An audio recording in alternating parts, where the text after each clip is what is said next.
Salut à tous les potos, on se retrouve pour une nouvelle Back to the Review d'une figurine qui est juste oufissime, le Terminator T800 Battle Damage MMS 238, sorti en 2014-2015, il me semble. Une petite pépite. C'est simple, si vous êtes fan de Terminator, vous êtes fan d'Arnold Schwarzenegger, c'est la figurine qu'il vous faut. Franchement, à l'époque, même aujourd'hui encore, ça reste une pépite qui a ses défauts, qui a ses qualités, qu'on va aborder. Et comme d'habitude, on commence par un petit tour de boxe. Donc, sur la face avant, le Terminator avec ses lunettes, T800 Battle Damage Version, où on voit vraiment, hop, vous voyez, il y a un petit truc en dessous, on va enlever. Sur le côté, hop, T800 Battle Damage, qu'on a vu tout à l'heure, hein, les logos comme d'habitude, Hot Toy, Movie Masterpiece. Sur le côté, toujours du T800. Là, toujours pareil, le même logo. Ici aussi. On la retourne et qu'est-ce qu'on a derrière? Donc voilà, tous les warnings, hein, warning habituel, donc Terminator, un petit peu en plus, vous voyez, un petit peu la même vue que a le Terminator quand il voit à travers ses yeux, quand on voit nous, donc c'est plutôt pas mal, hein, code barre, tout ça, bref, en partenariat avec le studio Canal, une petite pépite. Donc quand on ouvre ça, hop, qu'est-ce qu'on a? Donc tout de suite, tac, on va enlever ça, on a un petit slip cover, direct, un petit slip cover, donc vous voyez, avec encore des impacts de balles, ça je trouve ça super sympa, les impacts de balles c'est vraiment top.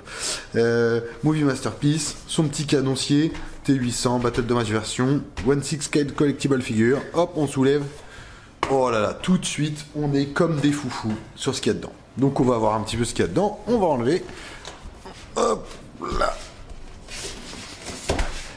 tac, alors là, on est sur une super figue. Vous voyez, un étage ou deux peut-être, il me semble, un étage, il me semble qu'il y a un étage. Non, 2 étages parce qu'on a le stand dessus. Hop, on a 2 étages. Donc, bah, comme d'hab, on va déballer. Donc là, on a la figurine et tout. Hein. On va déballer tous les accessoires. On va faire un petit tour avec le stand, tout ça. Regarder la figurine. Et après, on fera plusieurs petites pauses et une petite conclusion. A tout de suite. Donc, voilà un petit peu tous les accessoires qu'on avait dans la figurine. Donc, vous avez des mains, une paire de lunettes, des armes, un stand. Franchement, il n'y en a pas beaucoup, mais est-ce qu'on a besoin de plus que ça pour un T800 Battle Damage? Je pense pas. Donc on va commencer par le stand, comme d'hab. Hein, le stand, toujours les stands Hot Toy. Franchement, au niveau du réalisme, il est super bien fait. Donc je sais pas si vous voyez, la petite plaque Terminator T800 avec des petits, on dirait une espèce de petite dynamite. Ou je ne sais pas ce que c'est, avec du sang, des douilles, une route. Franchement, l'aspect sur le stand, il est super bien fait. Moi, je trouve qu'il est ultra réaliste. Vous voyez, avec le sang, on dirait des lignes de route, quoi. On a la texture, franchement, il est vraiment topissime. Donc, je trouve que ce stand-là, il est vraiment... pour moi, il est vraiment adapté à la figurine. J'en ai deux, hein, parce que j'ai 2 T800, donc j'en ai 2. Et franchement, je trouve que ce stand-là, c'est sûrement l'un des plus beaux stand DX que Hot Toy a fait au niveau du réalisme. D'ailleurs, ils l'ont repris pour, il me semble, pour une figurine d'Iron Man, si je dis pas de bêtises, je me souviens plus laquelle. Si vous en souvenez, n'hésitez pas à nous le dire. Mais il me semble qu'il a été repris, bon, sans ça, mais il me semble que c'est quasiment le même stand. Qu'est-ce qu'on a d'autre? Bah, la tige, hein, toujours les mêmes tiges classiques, les tiges qui permettent de prendre dans l'entrejambe, vous voyez, avec le petit support et tout, tige classique. Hein. Ensuite, on a des mains. Vous savez tous que je suis fan des mains, et je trouve que ces mains-là, franchement, le rendu des mains par Hot Toy, il est vraiment ouf. On a vraiment cet aspect cuir qui est vraiment bien rendu, alors que c'est entièrement en plastique, c'est juste un paint, mais le rendu des mains, il est vraiment super, super bien fait. Moi je l'adore. Vous le savez, j'aime les mains Hot Toy. Hot Toy, moi le paquet avec les mains, c'est terminé. Donc moi les mains, c'est vraiment toute ma vie. Regardez ce point fermé, ce rendu, il est vraiment... il est top. Franchement, c'est ultra réaliste, j'aime bien. On a ensuite une main qui pointe là. Non, plutôt pour tenir une arme, vous voyez. On a plutôt une main pour tenir une arme, avec toujours ces doigts qui sont pas figés, donc... compliqué, voilà, à casser, hein. C'est bien, c'est une bonne chose. Donc franchement, le rendu, il est vraiment top. On a aussi des mains Battle Damage, parce que ça reste une version Battle Damage. Donc comme vous pouvez le voir, là, hop, au niveau des dégâts sur la main, c'est archi bien fait. On voit son endosquelette en dessous. Franchement, regardez là, à l'intérieur, il a subi des dégâts, le doigt aussi. Franchement, les mains, elles sont vraiment top. Moi, les mains Battle Damage, je trouve ça top. Il y en a une deuxième, hein, parce qu'on a une droite, une gauche quand même, c'est plus pratique. Donc vous voyez, pareil, on a le même damage qui est subi un peu plus même dans l'intérieur de la main, avec le doigt qui a pris sa petite cartouche là. Enfin, il a vraiment... il s'est chicané. Donc du coup, des mains, vous en avez donc 7 à côté, plus 2 sur la figurine. Ça fait 9. c'est pas négligeable, ça va permettre de faire pas mal de petites pauses. Ensuite, on a la petite paire de lunettes. Elle est juste, elle est ultra bien faite, je trouve. Je sais pas si on va bien les voir. Hop, je vais essayer de faire un petit point dessus. Voilà. Donc on dit, je sais pas ce que c'est dans le film, si c'est des Ray-Ban ou pas. Donc, mais franchement, les lunettes de soleil, je trouve que c'est vraiment, ça c'est le truc, c'est l'accessoire ultime, hein, il le fallait. Donc vous voyez, elles ont pas de courbure qui va derrière les oreilles parce qu'en fait elles se posent uniquement sur le HS et la transparence qu'on voit en fait c'est pour permettre au light-up du HS de bien passer du coup en transparence et ça donne un petit côté réaliste. Bon, par contre ultra fragile, à faire attention, mais au niveau du design et au niveau de la fabrication, moi je les trouve super réalistes et super top. Franchement ces lunettes là, si je pouvais les mettre, je les mettrais. Mais bon, hein, on est d'accord, c'est du 1.6, déjà sur mon pouce c'est déjà une galère. Ensuite, qu'est-ce qu'on a d'autre? On a des armes. Du coup, on a, hop, je sais pas, je dirais un petit revolver classique avec une crosse effet un peu bois. Hop, est-ce que le chien bouge? Non, rien ne bouge. Ah si, ça bouge ici. Donc hop, on peut même le déplacer. Vous voyez, sur le côté. Si je le pousse un peu avec mon doigt, je vais voir. Ouais, on peut le déplacer. Donc ça, c'est déjà un truc qui bouge sympa. On peut le remettre aussi. Il tourne. Voilà, franchement, une arme plutôt bien faite. Après, il ne faut pas oublier que c'est quelque chose qui a 2014, hein, qui a quasiment 8 ans, 9 ans. Donc voilà, franchement, je trouve que le petit pistolet est plutôt bien fait. Celui-là, on le connaît, hein, parce qu'on l'a vu dans l'autre vidéo de la précédente T800. D'ailleurs, si vous ne l'avez pas vu, je vous mets le lien par ici ou par là. Non, je pense plutôt par là, une petite fiche, comme ça vous pourrez juste cliquer, vous pourrez la voir si vous ne l'avez pas vu. Donc là, le petit gun. Franchement, toujours hein, un peu high-tech avec cette espèce de visée laser. Ça doit être un Beretta, je pense. Gros Beretta, ou peut-être un Glock. Je suis pas connaisseur de fou en armes, donc, mais franchement, le rendu, il est vraiment super bien fait. Moi, je trouve que les armes... De toute façon, les armes Shotoy, on sait. Là, on a un espèce de... Alors, une mitraillette. Franchement, une belle mitraillette, vous voyez, avec les munitions qui sont accrochées par là. Tac. Franchement, une très belle mitraillette. Le rendu, il est bien. Bon, ça manque peut-être un peu de weathering, mais c'est une très belle mitraillette. Hein, il tient comme ça pour tirer. Franchement, vous voyez un petit peu les détails sur la mitraillette. Moi, j'aime bien. Moi, je trouve que le rendu, il est vraiment top. C'est pas mal du tout. Qu'est-ce qu'on a d'autre ensuite? Alors, hop, un espèce de pompe. Alors, le pompe. Oula, on est prêt à tirer, les gars. Oh, le pompe, il est fou. Le pompe, il est fou. Parce qu'en plus, il bouge. Vraiment, ça c'est super top. Ils nous ont fait un truc, mais là, au toy, moi j'aime bien. Franchement, le pompe, il est ultra réaliste. Bon, après, tout est entièrement en plastique, hein, mais il est vraiment ultra réaliste, le pompe. Vous voyez, le canon. Un léger weathering, hein, on le voit ici. Hein, vraiment léger. Mais ça fait le job. C'est top. Moi, je trouve ça qu'il est vraiment cool.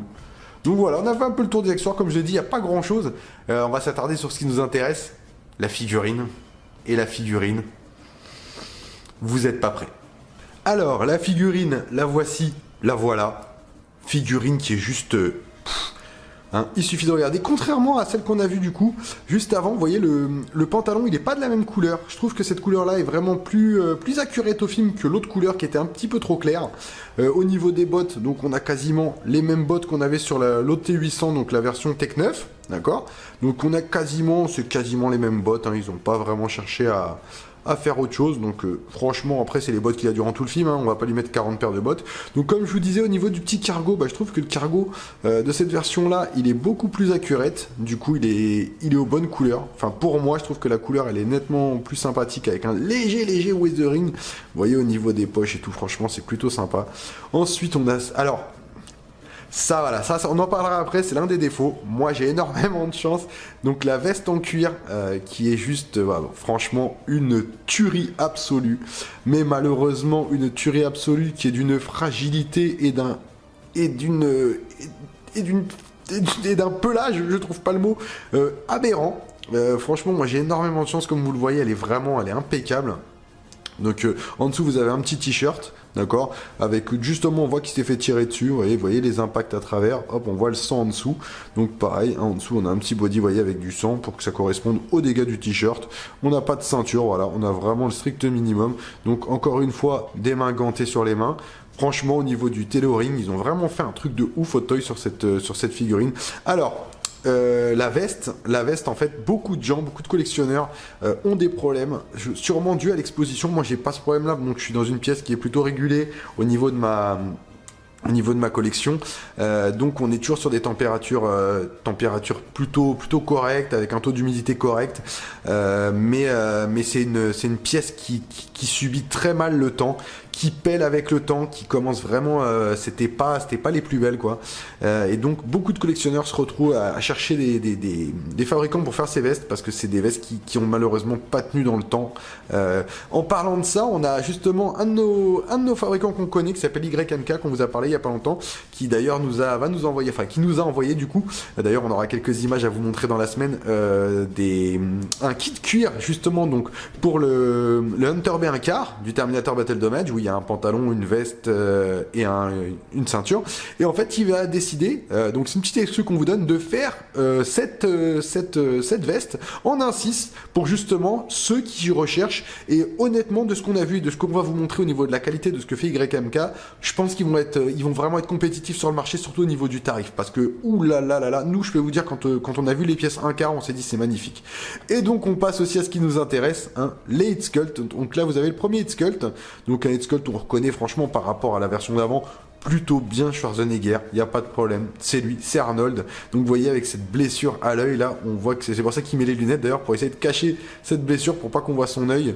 Donc de profil, franchement pareil, c'est lui, il n'y a pas de problème. De l'autre côté, hop, c'est toujours lui. Franchement, moi je trouve qu'elle est super bien. Donc pareil, comme un petit peu tout, normalement, il y a un light up. Donc vous voyez, hop, quand vous retournez la tête, vous avez un bouton pressoir ici, hop, pour allumer le light up. Moi j'ai pas mis de pile, donc le light up ne marchera pas. Donc pareil, qui est toujours tenu par des aimants. Et comme vous pouvez le voir, hop, bah moi l'aimant il est resté dessus. Donc l'aimant, là à mon avis, le dessus va pas tenir. Voilà. Donc à l'instant, l'aimant, comme vous pouvez le voir, il vient de rester. Ça, c'est le problème des figurines qui vieillissent. Après, avec un petit bout de colle, ça repart. Donc c'est pas un problème. De toute façon, vous inquiétez pas. Entre le moment maintenant où la review et les poses, ça sera recollé. Donc pas de souci. Donc franchement, super Hit Sculpt. Moi, je trouve qu'il est super réaliste avec les lunettes. Ça donne vraiment bien. De toute façon, vous verrez sur les poses. C'est vraiment pas mal. Hop, on continue de tenir. Donc sur le deuxième Hit Sculpt, alors celui-là, il est beaucoup plus Battle Damage. Là, il a pris cher. Alors là, il a vraiment pris cher. Vous voyez, du sang partout, coupure, pareil, toujours la même chose ici, hein, comme vous pouvez le voir. Vous voyez, là, les aimants, il n'y a pas eu de problème. Donc toujours pour allumer le light up de l'œil qui est là. Donc hop, là, ça tient, il n'y a pas de problème. Vous voyez, c'est pas trop dérangeant en plus cette petite coupure. Mais voilà, au niveau, regardez-moi les détails de la mâchoire mécanique de l'œil, le crâne en dessous avec cet aspect un peu brillant. Voilà. Franchement, époustouflant. Époustouflant. Il y en a beaucoup qui aiment pas forcément. Moi, je trouve que c'est l'une des plus belles. Terminator. L'une des plus belles. Restons sérieux. La DX13, pour moi, est la plus belle des Terminator. Et on ne dit pas qu'on ne va pas la faire. On n'a rien dit, vous ne savez rien. Mais voilà, celle-là, je trouve qu'au niveau Terminator 1, pour moi, c'est la plus belle. Moi, je la trouve magnifique. Elle est vraiment... le rendu est top. Le visage, on le reconnaît. Donc, il n'y a pas de souci, c'est lui, quoi. Donc, vraiment, ce visage... Ce regard, c'est top, c'est top. Et bah écoutez, là ce qu'on va vous faire c'est quelques petites pauses. On va aussi recoller l'aimant tant qu'à faire. Et puis on se retrouve tout de suite. Allez, let's go pour les pauses. Donc là on se retrouve avec une pause assez classique, une pause sortie de boîte. Donc dès que vous la sortez de la boîte, voilà ce que vous avez. Donc déjà même comme ça fait le job. Franchement, petite veste, petit cargo, petite botte. On a le petit HS de base, donc vous voyez, sans lunettes, sans rien. Franchement, là, on a la base de la base. Je trouve que ça se suffit déjà amplement. Donc, c'était juste pour vous montrer un petit peu à quoi ça ressemblait. Du coup, on passe tout de suite sur une deuxième petite pose avec lunettes, une arme en main, histoire de montrer un petit peu ce qu'on peut faire au niveau des poses un peu tactical, comme on dit. Une pose un peu en action, prêt à dégommer du gentil, du coup, parce que là, il est méchant. Donc, prêt à essayer de dégommer Sarah Connor. Donc, vous allez voir ce que ça donne. Regardez ça. Là, tout de suite, une pose un peu 3/4 profil qui est tout de suite beaucoup plus badass. Lunettes, arme dans la main. Là, on sent qu'il va dégommer. Là, franchement, je trouve que cette pose-là, c'est une top pose pour moi. C'est comme ça que moi, je l'expose déjà de toute façon, comme beaucoup de collectionneurs. C'est vraiment une pose, mais elle est oufissime. Je trouve que là, ça lui donne vraiment toute la classe. Et franchement, en vrai, il n'y a même pas besoin de faire une autre pose. Parce que je pense que cette pose-là, la pose où il est là, l'arme à la main presque... Voilà, là il va tirer, elle est vraiment violente, donc je trouve que c'est une pose qui parle pour elle. Mais on peut pas finir comme ça, on va faire une pause quand même avec le pompe, histoire que vous puissiez voir un petit peu ce que ça donne avec le fusil à pompe quand il attaque. Et enfin, dernière petite pause bien badass aussi, pompe en main, prêt à charger, prêt à dégommer. Pause ultime. Bah, y a pas... Franchement, c'est une super figurine. Moi, je considère vraiment que c'est une top figurine. Donc, pour faire une petite conclusion, qui va être plutôt simple, 100%. 100% au niveau de la note, pour moi je trouve que c'est une super figurine. Aussi bien au niveau du tailoring, la veste elle est super, le cargo il est pile poil la bonne couleur, les bottes bon malgré l'aspect plastique sont plutôt pas mal, le stand il match super bien, le peu d'accessoires qu'on a lui suffit amplement, il a pas 40 000 accessoires, c'est un Terminator, il vient du futur, il a juste besoin d'armes pour pour terminer sa cible, donc voilà c'est vraiment impeccable. Donc les points positifs, bah elle est magique, elle est parfaite, elle est superbe. Les points négatifs, parce qu'il y en a quand même un ou deux, malheureusement la veste qui vieillit très mal. Mais comme je vous disais, YMK va résoudre ce problème dans pas longtemps.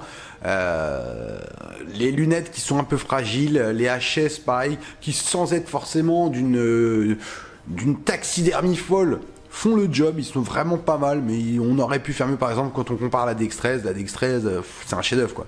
Pour moi, hein, par rapport au réalisme et à l'accuracy du film. Mais sinon, sinon, et puis peut-être le prix. Le prix, ouais, comme toujours, c'est toujours les mêmes problèmes qu'on rencontre, les mêmes problématiques, j'ai envie de dire. C'est les niveaux tarifaires. C'est aujourd'hui une figurine qui se négocie aux alentours des 360, 380, 400 euros. Mais, je dis bien mais, Queen Studio via InArt arrive dans pas longtemps. Apparemment, enfin dans pas longtemps, vous avez encore entre 12-24 mois je pense, avant qu'ils nous produisent quelque chose, et ça sera sûrement peut-être pas du Terminator 1 pardon, mais du Terminator 2. En attendant, elle a encore des beaux jours devant elle, celle-là, tout comme la DX13, tout comme la DX10, qui vont rester encore un petit bout de temps dans les tops au niveau des figurines Terminator. N'oubliez pas une chose importante, abonnez-vous, ça va être mis quelque part par là comme à chaque fois, donc vous cliquez vous abonner, vous activez la petite clochette, un petit like sur la publication, sur la vidéo, sur la Back to the Review, ça reste quand même une Back to the Review des classiques, donc on compte sur vous, et enfin, comme on dit à chaque fois, suivez-nous sur Collector News. Allez, salut les potos!